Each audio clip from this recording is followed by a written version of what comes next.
On March 30, 2023, the Manhattan District Attorney's Office filed 34 felony counts of falsifying business records against former President Donald J. Trump.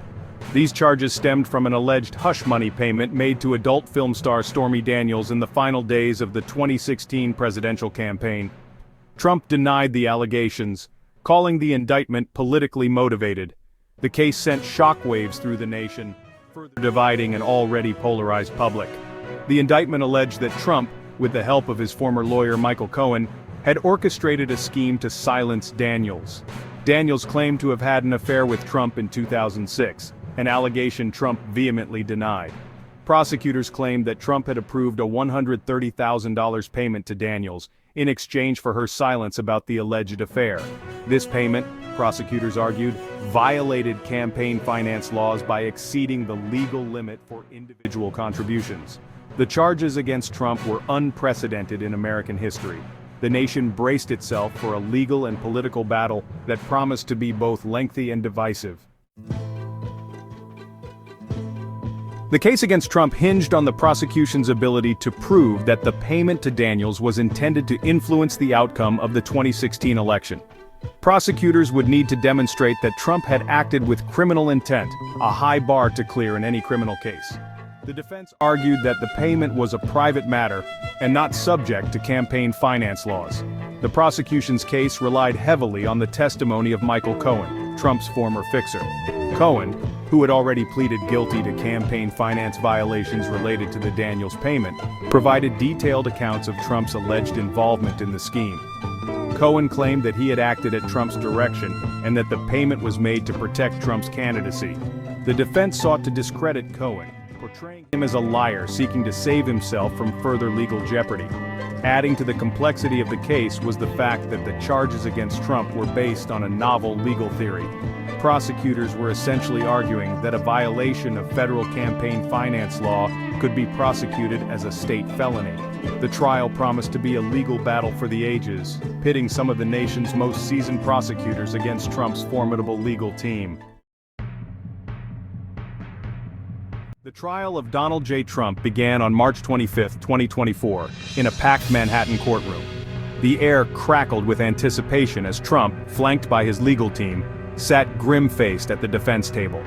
The prosecution, led by the Manhattan District Attorney, laid out their case methodically, presenting a mountain of evidence, including financial records, emails, and text messages. The prosecution called a string of witnesses, including former Trump Organization employees, who testified about Trump's business practices and his knowledge of the hush money payment. The defense aggressively cross-examined each witness, attempting to poke holes in their testimony and paint them as unreliable narrators. The courtroom became a battleground of competing narratives, each side vying for the hearts and minds of the jury. One dramatic moment came when Michael Cohen took the stand, delivering hours of explosive testimony. Cohen painted a damning picture of Trump, describing him as a vindictive and manipulative boss who had personally directed the hush money scheme. The defense launched a scathing attack on Cohen's credibility, highlighting his past lies and portraying him as a disgruntled former employee seeking revenge. Every twist and turn in the case was analyzed and debated endlessly on cable news and social media. The fate of Donald J. Trump now rested in the hands of 12 ordinary citizens. After weeks of testimony, the jury began deliberations on April 17, 2024. The tension in the courtroom was palpable as the nation held its breath, awaiting the jury's decision. On April 20, 2024, the jury delivered its verdict, guilty on all 34 counts. A collective gasp filled the courtroom as the weight of the verdict sunk in. Trump, his face ashen, remained stoic as the judge read out the jury's decision.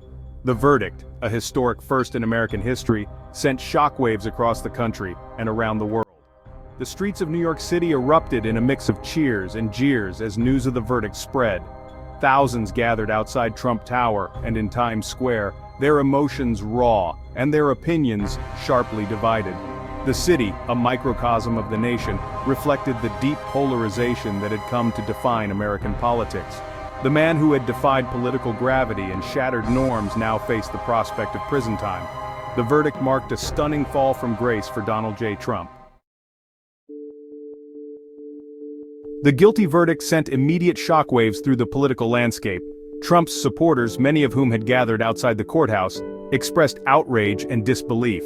They denounced the verdict as a politically motivated witch hunt, a desperate attempt by Trump's enemies to silence him and prevent him from seeking higher office. The verdict had significant implications for the 2024 presidential race. Trump, who had announced his candidacy months earlier, was now a convicted felon. While the Constitution does not prohibit a convicted felon from running for president, the stigma of the conviction cast a long shadow over his campaign. Legal experts predicted a lengthy appeals process, with Trump's legal team vowing to fight the conviction every step of the way. The verdict also raised broader questions about the rule of law and the future of American democracy. Trump, never one to shy away from the spotlight, took to his social media platform, Truth Social, to denounce the verdict. In a series of angry and defiant posts, he railed against the corrupt justice system, the fake news media, and the radical left politicians who he claimed were behind the witch hunt against him. Trump maintained his innocence, claiming that he was the victim of a vast conspiracy to destroy him and his movement. He vowed to appeal the verdict and clear his name, promising his supporters that he would never stop fighting for them. Trump's defiant response further inflamed his supporters. The nation braced itself for the next chapter in the Trump saga, uncertain of what the future held. The public reaction to the verdict was swift and visceral, reflecting the deep polarization that had come to define American society. Trump's supporters, many of whom saw him as a political savior, expressed outrage and disbelief, viewing the verdict as a grave injustice. Protests erupted in cities across the country, with Trump's supporters waving flags, chanting slogans, and denouncing what they perceived as a rigged system. Social media platforms, particularly those favored by Trump's base, were flooded with messages of anger, frustration, and defiance. On the other side of the political spectrum, there was a sense of relief and vindication. Trump's critics, who had long viewed him as a threat to democracy, saw the verdict as a long overdue reckoning. However, there was also a palpable sense of exhaustion and resignation among some segments of the population. The verdict had profound implications for Trump's legacy. Regardless of his claims of innocence, the stain of a criminal conviction would forever tarnish his presidency. The man who had promised to make America great again had instead left the country more divided than ever. The verdict also raised questions about the future of the Republican Party. Trump's hold on the party remained strong, despite his legal troubles. The party's base remained loyal, and many Republican leaders were reluctant to alienate them by criticizing Trump. However, the verdict put the party in a difficult position, forcing them to choose between their allegiance to Trump and their commitment to the rule of law. The verdict served as a stark reminder that no one, not even a former president, is above the law. The future of American democracy, it seemed, depended on the ability of its citizens to come together and address the challenges facing the nation. The guilty verdict was far from the end of the story. Trump's legal team immediately announced their intention to appeal the verdict, setting the stage for a protracted legal battle that could drag on for years. Meanwhile, other investigations into Trump's conduct both before and during his presidency continued to cast a shadow over his future. Prosecutors in Georgia were examining his efforts to overturn the 2020 election results in the state, while a special counsel appointed by the Justice Department was investigating his role in the January 6th Capitol riot. The outcome of these investigations remained uncertain, but the possibility of further indictments loomed large. Each new investigation, each new legal challenge, threatened to further tarnish Trump's legacy and deepen the political divisions in the country.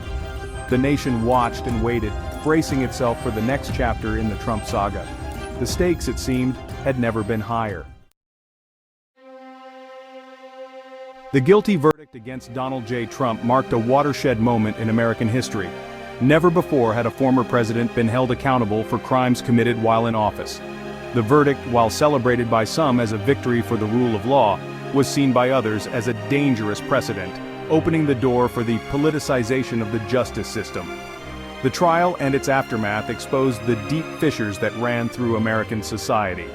The country was deeply divided along political, ideological, and cultural lines. The verdict, far from healing these divisions, only seemed to exacerbate them.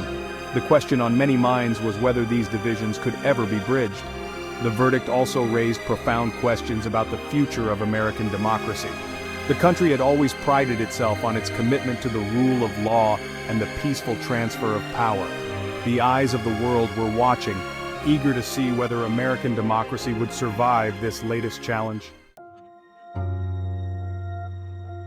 The guilty verdict against Donald J. Trump marked the end of a chapter in American history, but it also raised many unanswered questions about the future. Would the verdict ultimately strengthen or weaken American democracy? Would it serve as a deterrent to future abuses of power, or would it further erode trust in government institutions? The verdict also left the future of Donald J. Trump uncertain. Would he be able to maintain his grip on the Republican Party?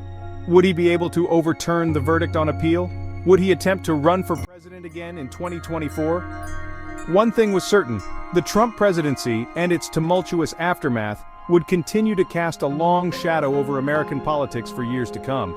The nation had been forever changed by the Trump experience, and it would take time to fully understand the implications of his presidency and his legacy.